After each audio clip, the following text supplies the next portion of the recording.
بسم اللہ الرحمن الرحیم۔ آج کا سبق ہے فعل مضارع کا بیان، فصل دوم۔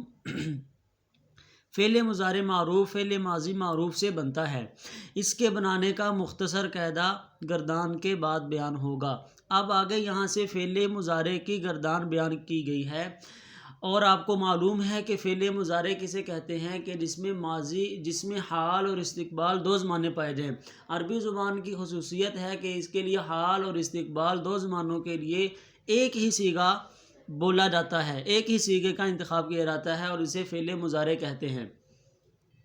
اب آگے یہاں فعل مضارع کی گردان ہے، اور یہ اس کے بھی 14 صیغے ہیں۔ جس طرح کے فعل ماضی کے 14 صیغے آپ کو سمجھائے تھے، اسی طرح فعل مضارع کے بھی 14 صیغے ہیں، اور ان کی ترتیب بھی وہی ہے جو کہ فعل ماضی کے صیغوں کی ہے۔ کس طرح کہ پہلے 6 صیغے غائب کے، دوسرے 6 صیغے حاضر کے، اور آخر میں 2 متکلم کے۔ پہلے 6 صیغے جو غائب ہیں ان میں سے پہلے 3 مذکر کے اور دوسرے 3 مؤنث کے، اور جو پہلے مذکر کے 3 ہیں ان میں سے پہلا واحد مذکر غائب، دوسرا تثنیہ مذکر غائب، اور تیسرا جمع مذکر غائب، اور اسی طرح چوتھا جو ہے وہ مؤنث کے ہیں صیغے 4 سے لے کر 6 تک، واحد مؤنث غائب، تثنیہ مؤنث غائب اور جمع مؤنث غائب۔ اسی طرح حاضر کے صیغے ہیں، اور آخر میں 2 متکلم کے ہیں، واحد متکلم اور جمع متکلم۔ جس طرح کے فعل ماضی کے شروع صیغوں کی طرح تھا صیغے ہیں، اسی طرح اس کے بھی 14 ہی صیغے ہیں۔ اب ان کی گردان یہ ہے کہ سب سے پہلے ہم اس کے 14 صیغے آپ کے سامنے ہیں، میں اس کو آسان کرنے کے لیے کچھ کو چھپا دیتا ہوں، اور کچھ جو صیغے آپ کو دکھانے ہیں ان کو میں صرف ظاہر کرتا ہوں۔ یہ صیغے اس طرح ہیں: یفعل، یفعلانی، یفعلون، تفعل، تفعلانی، یفعلن، تفعل، تفعلانی، تفعلون، تفعلین، تفعلانی، تفعلن، افعل، نفعل۔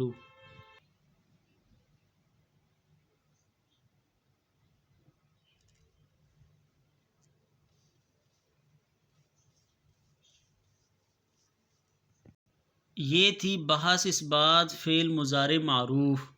اب اگلی جو بحث ہے وہ ہے بحث اس بات فعل مضارع مجہول۔ یفعل سے بنے گا یفعل۔ یفعل صیغہ ہے واحد مذکر غائب کا، اس طرح کہ یہاں پر ذکر ہے یفعل، یفعلانی، یفعلون، تفعل، تفعلانی، یفعلن، تفعل، تفعلانی، تفعلون، تفعلین، تفعلانی، تفعلن، افعل، نفعل۔ اب اس سے اگلی گردان ہے بحث نفی فعل مضارع معروف، یعنی اس میں فعل مضارع معروف ہے، بحث اس بات تھی پہلے، اور اب اس کے بعد ہے بحث نفی۔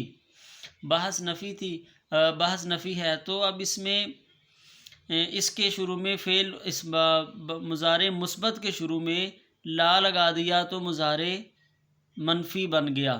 کیا کہا تھا پہلے تھا یفعل، اس کے بعد یہ بن گیا لا لگا دیا تو بن گیا لا یفعل۔ اسی طرح پوری گردان ہے۔ اب اس گردان کے شروع میں آپ نے لا کا اضافہ کر دینا ہے، تو یہ نفی کے صیغے بن جائیں گے: لا یفعل، لا یفعلانی، لا یفعلون، لا تفعل، لا تفعلانی، لا یفعلن، لا تفعل، لا تفعلانی، لا تفعلون، لا تفعلین، لا تفعلانی، لا تفعلن، لا افعل، لا نفعل۔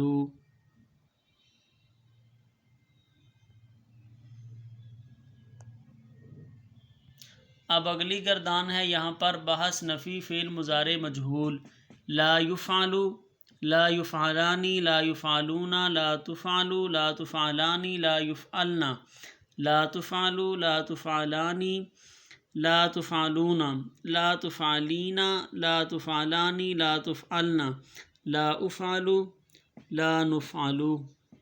اب یہ پوری گردان آپ کے سامنے ہے۔ اب اس کا جو طریقہ کار آپ نے ماضی میں سمجھا تھا وہی طریقہ کار یہاں مضارع کے اندر بھی ہے، البتہ اس کے ترجمے میں فرق ہے۔ پیچھے جو ترجمہ کیا گیا وہ تھا ماضی کا، لیکن یہاں پر جو ترجمہ کیا جائے گا وہ حال اور استقبال دونوں کا کیا جائے گا، چونکہ فعل مضارع کے اندر حال اور استقبال دونوں معنی پائے جاتے ہیں۔ یفعلو صیغہ واحد مذکر غائب، کرتا ہے یا کرے گا وہ ایک مرد۔ اسی طرح یفعلانی یفعلون، یفعلانی کرتے ہیں یا کریں گے وہ دو مرد۔ اسی طرح یفعلون جمع مذکر غائب، کرتے ہیں یا کریں گے وہ سب مرد۔ اس طرح آپ نے سب کے تراجم اور ترجمے آپ نے دیکھ لینے ہیں، میں یہ آپ کو دکھا رہا ہوں۔ اس طرح سے آپ پوری گردان کا ترجمہ بھی یاد کر سکتے ہیں۔ اب یہ جو دو واحد کے صیغے ہیں، متکلم کے صیغے ہیں، اب ان کے اندر جو پہلا صیغہ ہے واحد متکلم کا، اس کے اندر دو احتمال ہیں، یہ واحد مذکر متکلم بھی بن سکتا ہے اور واحد مؤنث متکلم بھی بن سکتا ہے۔ اس کے اندر چار صیغوں کا احتمال ہے، تثنیہ مذکر متکلم، جمع مذکر متکلم، تثنیہ مؤنث متکلم اور جمع مؤنث متکلم۔ یہ چار صیغوں کا اس کے اندر احتمال پایا جا سکتا ہے۔